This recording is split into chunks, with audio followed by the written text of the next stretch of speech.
Hello, my name is Terrence Alsup, and I will be presenting multi-level Stein variational gradient descent with applications to Bayesian inverse problems. And this was joint work with Luca Venturi and Peherstorfer. To start and to make things concrete, the main application that we consider in this work is inference for a Bayesian inverse problem. So in particular, we're interested in doing inference on some unknown quantity or parameter theta given some observed data y. And here we assume that the data is the output of a forward model G from some true but unknown parameter theta star, and then perturbed by some Gaussian noise. Furthermore, if we have some prior beliefs about theta, then we can formulate a posterior pi in order to do uncertainty quantification. However, because the posterior pi depends on the forward model G, there are several challenges. First, if G is nonlinear, then the normalization constant is unknown, and even more challenging is that G may be infeasible to evaluate exactly. This means that we cannot even evaluate the unnormalized posterior density, which is required for many sampling procedures. For example, G typically requires computing the exact solution to some PDE, which can only be approximated by numerical methods, and hence we can't evaluate or sample from the posterior. Oftentimes, however, there's a sequence of surrogate models GL that approximates G, so that if G requires the exact solution of a PDE, then GL would require only the approximate solution using finer and finer discretizations. And the classical approach for inference in this case is just to choose some high-fidelity approximation GL that well approximates the true forward model G, and then sample with respect to the corresponding density pi L. The sampling procedure that is going to be the focus of this work is Stein variational gradient descent, or svgd. And this was first introduced in 2016 by Liu and Wang as a general-purpose variational inference algorithm. So here we'll use svgd to find an approximation mu to a high-fidelity target pi L, such that the KL divergence between the two is bounded by some tolerance epsilon. And the way it does this is by evolving a density mu t along a gradient flow that minimizes the KL divergence to the target. So in particular, if one defines jt of g as the KL divergence of the svgd approximation, updated in the direction of some map g, then one can minimize the KL divergence by evolving an ensemble of particles θ1 to θm simply by moving in the direction of the negative gradient. And in practice, one discretizes this ODE with forward Euler in time and can approximate the gradient using the ensemble of particles in a reproducing kernel Hilbert space. So again, the classical approach for inference is to pick some L and then integrate using svgd with respect to the high-fidelity target pi L. And the time that we need to integrate for is going to depend on the divergence between the initial density mu naught and the target density pi L. So there are two key components to our work here that we build on.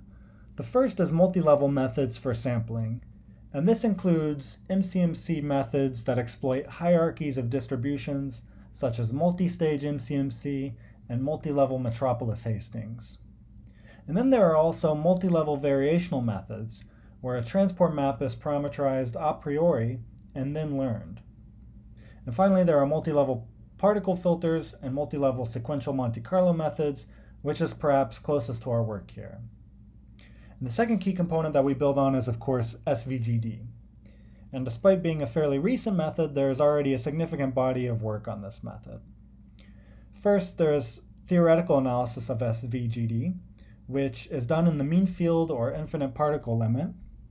Second, there's analysis of the convergence rate of svgd, where, as we saw in the previous slide, the convergence is typically measured in regards to the KL divergence to the target measure.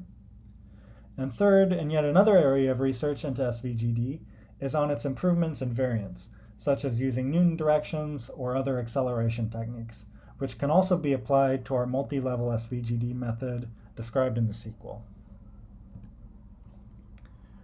So as we saw in the classical approach to inference, svgd uses only a single level L to find an approximation to the target. But this can involve integrating the high fidelity target for a very long time. In particular, the integration time depends on how good the starting density is. So instead, we propose to use a hierarchy of surrogate models as preconditioners to find better starting densities for the following levels. So here you can see that we start from mu0 and use pi1 to find a good starting density for the next level, and so on until we reach our target. And this leads to the need to understand for how long should we integrate on each level, as well as what is the corresponding cost complexity. And the hope is that multi-level SVGD will drastically reduce the time needed to integrate with respect to the high fidelity target. So now we'll focus on deriving the cost complexities for both traditional SVGD as well as our multi-level SVGD. And in order to do this, we'll need the following 4 assumptions.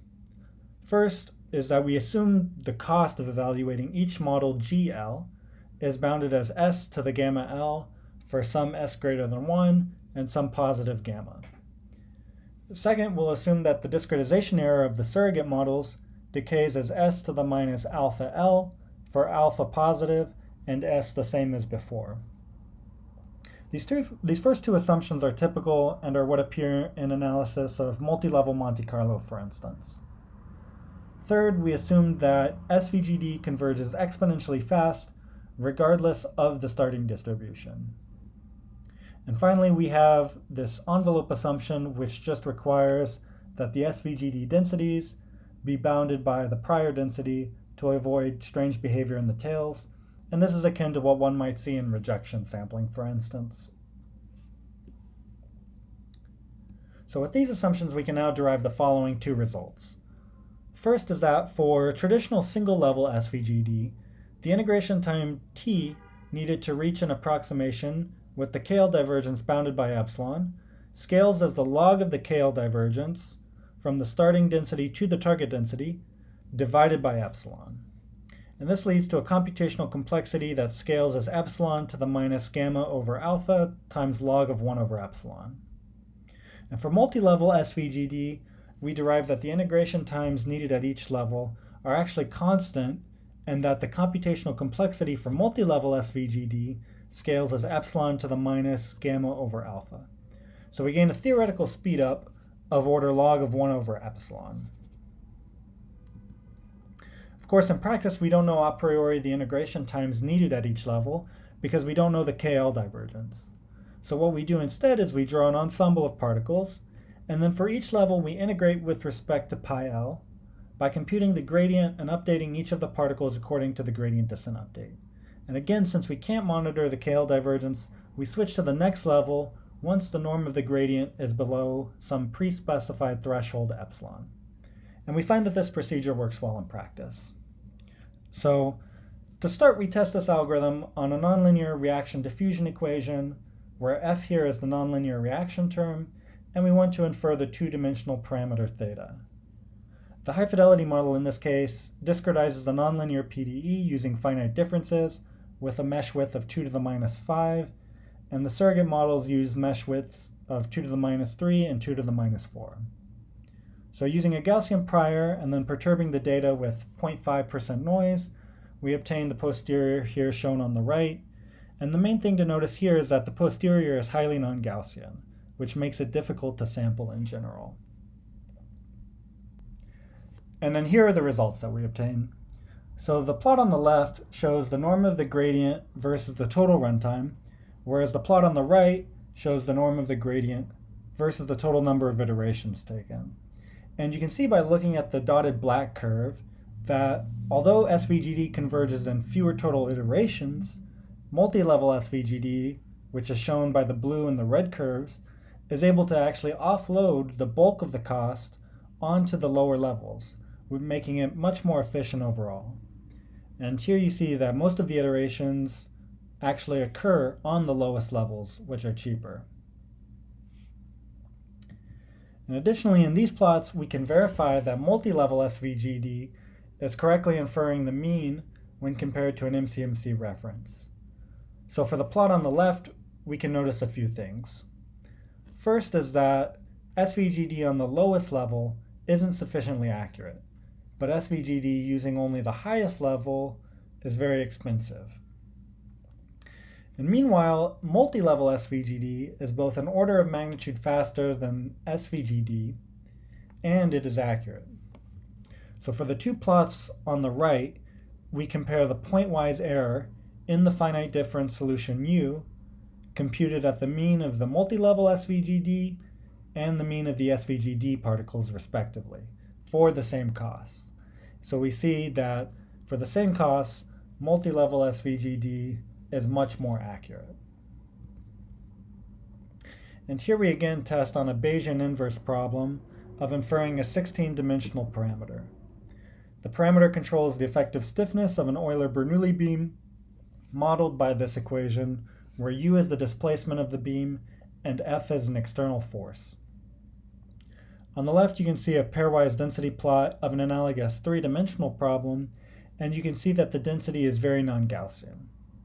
So for this problem, both the forward model and the surrogate models solve the PDE using finite differences with different numbers of grid points to obtain the solution U. And the prior is taken to be log normal, and to obtain the data Y, we observe the solution at 41 equally spaced points and pollute with 0.01% Gaussian noise. And we also tested this same problem for different dimensions of the parameter theta, from 3 all the way up to 16, and found that the speedup of multi-level SVGD over traditional SVGD was consistently around 1 order of magnitude across the different dimensions. So in conclusion, multi-level SVGD exploits a hierarchy of distributions to achieve up to an order of magnitude speedup over the classical single-level SVGD for Bayesian inference. And we showed this in two ways. First, we conducted a theoretical analysis in the mean field limit and showed a cost complexity reduction of multi-level SVGD compared to the single-level SVGD. And second, the numerical experiments performed in the discrete time and finite particle setting demonstrate a speedup as well. So these speedups indicate that multi-level SVGD can make computationally intensive problems much more tractable. Thank you for listening, and I hope you found it interesting.